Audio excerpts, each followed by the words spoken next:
Pese a los intentos por intimidarles con ataques a sus afiliados, un día más Vox deja con las vergüenzas al aire al PSOE. En esta ocasión a la vicealcaldesa de Valencia, Sandra Gómez, a la que gracias a la denuncia del partido de Santiago Abascal, la Junta Electoral pide abrir un expediente sancionador por hacer trampas con el dinero de todos, mandando 74.000 cartas electoralistas. Y es que a estos trileros profesionales no hay que dejarles pasar ni una, como no hay que hacerlo tampoco con independentistas como el diputado de Compromís, Joan Baldoví, que tras criticar a los que van a caballo a pasearse a lo Abascal protagonizaba un ridículo espectacular a lomos de este caballo, saludando a los habitantes de Alcoy como si del mismísimo Julio César se tratara. Pues bien, mientras estos chiringuiteros profesionales siguen despistando a la población con sus espectáculos, en Vox siguen en su línea, prometiendo sin tapujo alguno derogar absolutamente todas las leyes del PSOE y sus socios, teniendo siempre como referente a sus socios y primeros ministros de Hungría e Italia, Víctor Orbán y Giorgia Meloni, especialmente en lo que corresponde a políticas de natalidad, proponiendo eliminar impuestos a quienes tengan al menos 2 hijos, como hace ahora la líder de Fratelli d'Italia, que ha cerrado la boca hasta los más críticos con ella, como era el panfleto ABC, que en su día la tachó de ultraderechista y que ha conseguido ganarse con su gestión hasta sus adversarios políticos. Algo que a buen seguro tarde o temprano replicará Vox en España, cuando los españoles vean que sus dirigentes no son los demonios que venden los periodistas amigos de las ONGs, que ahora amenazan con sembrar el caos en Europa con una oleada de casi 1 millón de seres de luz. Periodistas que no se escandalizan ante estas amenazas, pero sí lo hacen por la mera existencia de Vox, y por su pretensión de entrar en todos los gobiernos donde sus escaños sean indispensables, como cualquier otro partido político haría,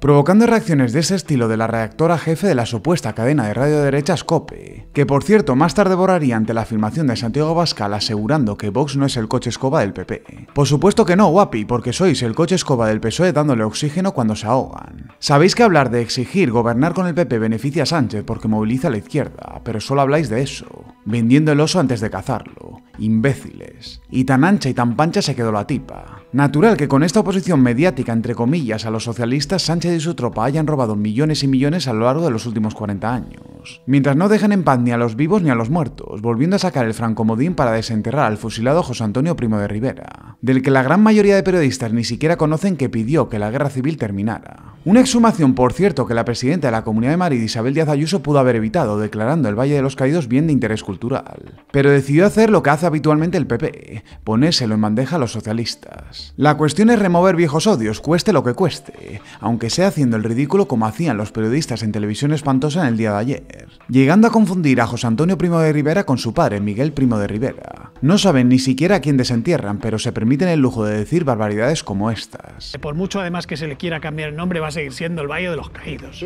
Por eso yo sostengo, y perdón que puede parecer muy bruto, que lo que hay que hacer es tirarlo abajo, hay que volarlo. Un sectarismo en esteroides que pagamos todos los españoles, como hacemos con los sueldos de representantes podemitas como su candidato a la alcaldía de Madrid, Roberto Sotomayor, que ahora pretende demoler el Arco del Triunfo de la Moncloa. A falta de saber crear y construir cosas nuevas, esto es lo que ofrecen los podemitas, que también ofrecen ahora, junto al infecto presidente del gobierno, más garantías a los propios ocupas que a los propietarios de las viviendas, teniendo que demostrar el dueño si lo ocupa usa o no el piso ocupado como vivienda habitual para echarlo de su propiedad. Natural que con estas iniciativas tan progresistas sumados a los topes al alquiler, como ya hiciera la alcaldesa de Barcelona, Ada Colau, el problema del alquiler de vivienda vaya más, con una auténtica fuga de caseros a los que no les convencen las afirmaciones de los podemitas. Que la derecha y que la ultraderecha intenten meter el marco de que el problema en España es la ocupación y que hay una alarma social en materia de ocupación, eso es una falacia.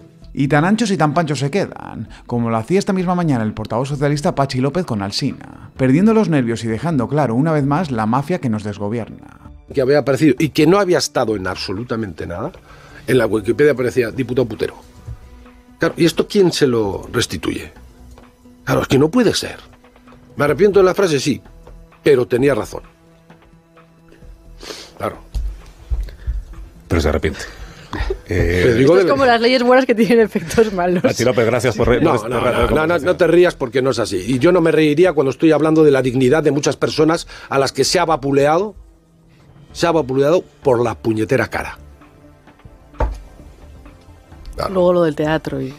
Claro, tenga buen día. El tuyo, claro. Eso sí, que nadie se preocupe, que para combatir a esta gentuza ya está el Partido Popular, nótese la ironía.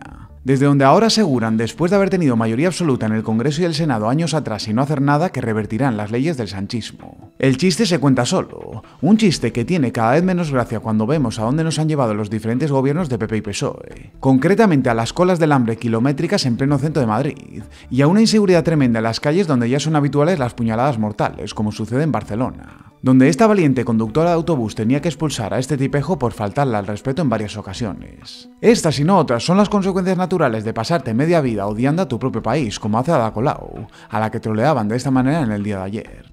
¡Vinga, va! ¡Viva España! ¡Grande Ada! Y es que a Colau la sacas del activismo y se pierde la pobre. Activistas, por no llamarles directamente terroristas climáticos, que hacían de las suyas en Berlín, bloqueando autovías, y aquí en España lanzando pintura negra en las sedes de PP y PSOE, que curiosamente han tenido más cobertura que los ataques a Vox en Cataluña de este pasado fin de semana, y que jaleaba con ganas Pablo Iglesias, que apareció una vez más en plan Maduro para pedir dinero para su televisión, que nos da momentazos como este, por llamarlo de alguna manera. Nuestro director siguió midiendo su testosterona y puso esto.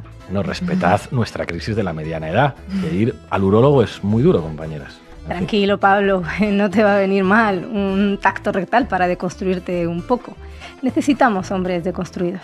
Os juro que como sigáis así, me hago de la COE, malvadas. Tienen más o menos la misma gracia que la médica y madre Mónica García, que volvió a meter la gamba con su obsesión climática en el día de ayer, pidiendo que se adelantara la apertura de las piscinas que hace unos días estaban criticando. A estas alturas de la película, de la izquierda nos podemos esperar cualquier cosa. Tanto es así que sorprendentemente el Partido Socialista pide ahora investigar la adicción al sexo. Una investigación que imagino, dado el currículum que tienen los socialistas, dará comienzo en la sede socialista de Ferraz, donde mejor si no.